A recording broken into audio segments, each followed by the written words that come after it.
Leah,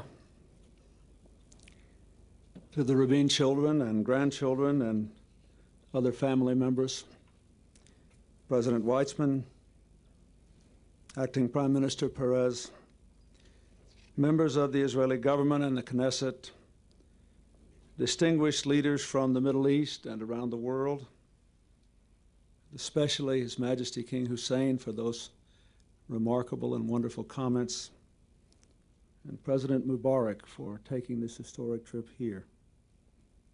And to all the people of Israel, the American people mourn with you in the loss of your leader, and I mourn with you, for he was my partner and friend. Every moment we shared was a joy because he was a good man, and an inspiration because he was also a great man. Leah, I know that too many times in the life of this country, you were called upon to comfort and console the mothers and the fathers, the husbands and the wives, the sons and the daughters who lost their loved ones to violence and vengeance. You gave them strength. Now we here and millions of people all around the world, in all humility and honor, offer you our strength. May God comfort you among all the mourners of Zion and Jerusalem. Yitzhak Rabin lived the history of Israel. Through every trial and triumph, the struggle for independence, the wars for survival, the pursuit of peace, and all he served on the front lines.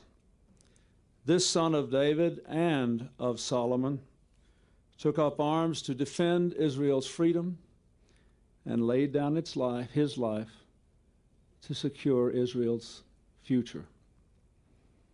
He was a man completely without pretense, as all of his friends knew. I read that in 1949, after the War of Independence, David Ben-Gurion sent him to represent Israel at the armistice talks at Rhodes, and he had never before worn a necktie and did not know how to tie the knot. So the problem was solved by a friend who tied it for him before he left and showed him how to preserve the knot simply by loosening the tie and pulling it over his head. Well, the last time we were together, not 2 weeks ago, he showed up for a black tie event on time, but without the black tie. And so he borrowed a tie, and I was privileged to straighten it for him. It is a moment I will cherish as long as I live.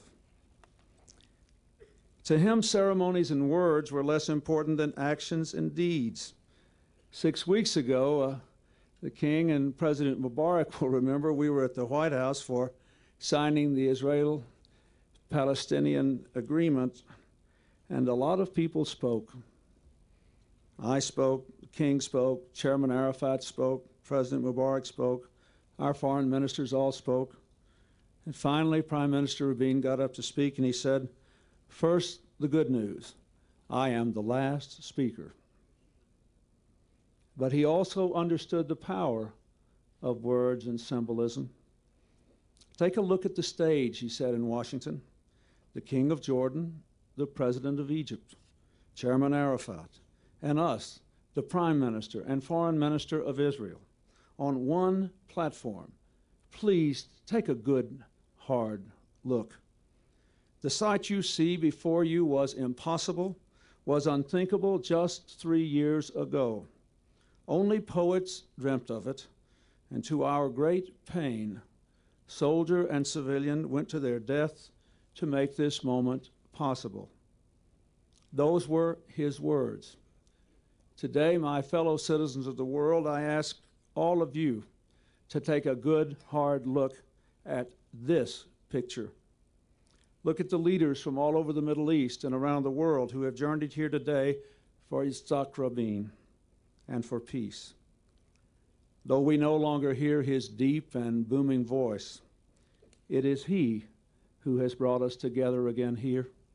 in word and deed for peace. Now it falls to all of us who love peace and all of us who loved him to carry on the struggle to which he gave life and for which he gave his life. He cleared the path, and his Spirit continues to light the way. His Spirit lives on in the growing peace between Israel and her neighbors. It lives in the eyes of the children, the Jewish and the Arab children, who are leaving behind a past of fear for a future of hope. It lives on in the promise of true security. So let me say to the people of Israel, even in your hour of darkness, his Spirit lives on, and so you must not lose your spirit. Look at what you have accomplished, making a once barren desert bloom, building a thriving democracy in a hostile terrain, winning battles and wars, and now winning the peace, which is the only enduring victory. Your prime minister was a martyr for peace, but he was a victim of hate. Surely we must learn from his martyrdom that if people cannot let go of the hatred of their enemies, they risk sowing the seeds of hatred among themselves. I ask you, the people of Israel, on behalf of my nation that knows its own long litany of loss, from Abraham Lincoln to President Kennedy to Martin Luther King, do not let that happen to you.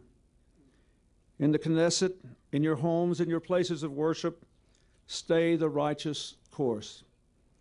As Moses said to the children of Israel, when he knew he would not cross over into the promised land, be strong and of good courage. Fear not, for God will go with you. He will not fail you. He will not forsake you. President Weitzman, Acting Prime Minister Perez, to all the people of Israel, as you stay the course of peace, I make this pledge: neither will America forsake you. Legend has it that in every generation of Jews from time immemorial, a just leader emerged to protect his people and show them the way to safety. Prime Minister Rabin was such a leader.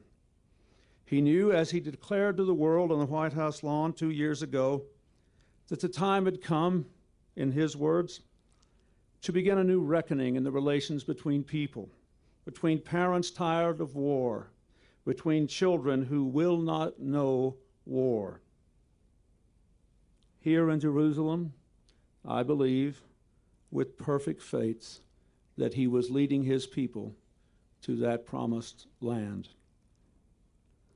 This week, Jews all around the world are studying the Torah portion in which God tests the faith of Abraham, patriarch of the Jews and the Arabs. He commands Abraham to sacrifice Yitzhak. Take your son, the one you love, Yitzhak.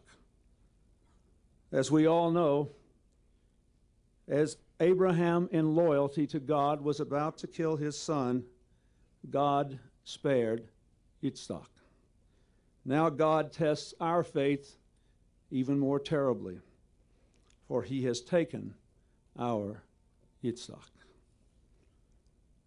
But Israel's covenant with God for freedom, for tolerance, for security, for peace, that covenant must hold. That covenant was Prime Minister Rabin's life's work. Now we must make it his lasting legacy. His spirit must live on in us. The Kaddish, the Jewish prayer for mourning, never speaks of death, but often speaks of peace. In its closing words, may our hearts find a measure of comfort and our souls the eternal touch of hope.